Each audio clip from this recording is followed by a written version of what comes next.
វាព្រោះបងប្អូនទាំងអស់គ្នាជួបជាមួយខ្ញុំវីដេអូថ្មីមួយទៀតហើយបងប្អូនខ្ញុំមានរឿងមួយចង់ប្រាប់បងប្អូន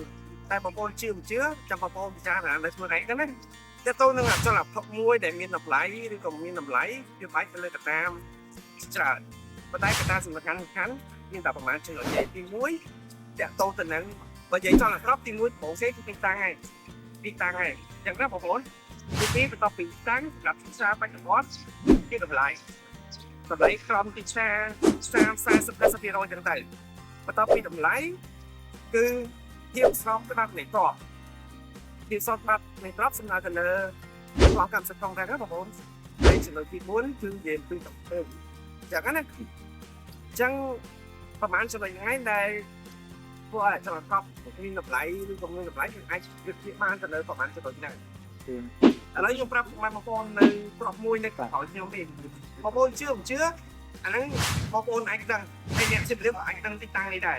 ទីតាំងមួយនេះបងប្អូនទីតាំងមួយនេះដែលខ្ញុំកំពុងឈរហ្នឹងគឺនៅលើផ្លូវសុកសាតែយើងចេញពីនេះទៅ Park Street ណាចំណាយពេលត្រឹមតែ3នាទីទេ3នាទីតំបន់ Park Street សុកសាផ្សារចាស់ពីហ្នឹងទៅតែ3នាទីហើយ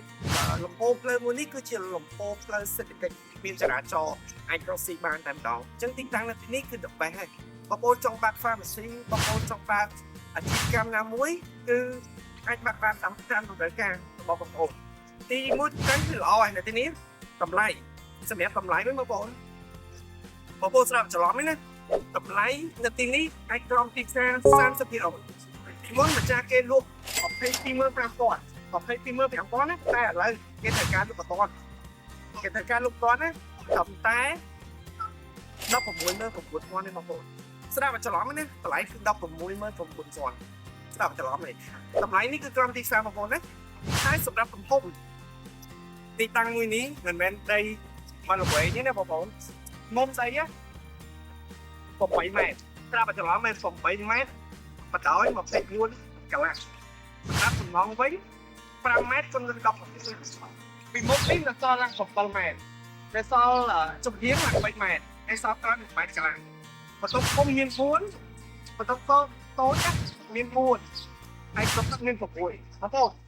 អ្វីដែលខ្ញុំរៀបរាប់នេះបងប្អូនអាចសាកមកមើលខ្លួនឯងដល់ទីតាំងតើដូចអ្វីដែលខ្ញុំនិយាយអត់ទីតាំងល្អកម្លាំងក្របទីផ្សារកម្មសិទ្ធិស្វែងរកមានទំហំណាត់ពីល្បីនៅលើផ្លូវសិក្សាសម្រាប់បងប្អូនចាប់អារម្មណ៍សូមតាក់ទងមកឥឡូវនេះណាបងប្អូនណាទីតាំងល្អតម្លៃល្អបែបនេះអត់ងាយរកមានទេសូមបងប្អូនសូមជម្រាបលា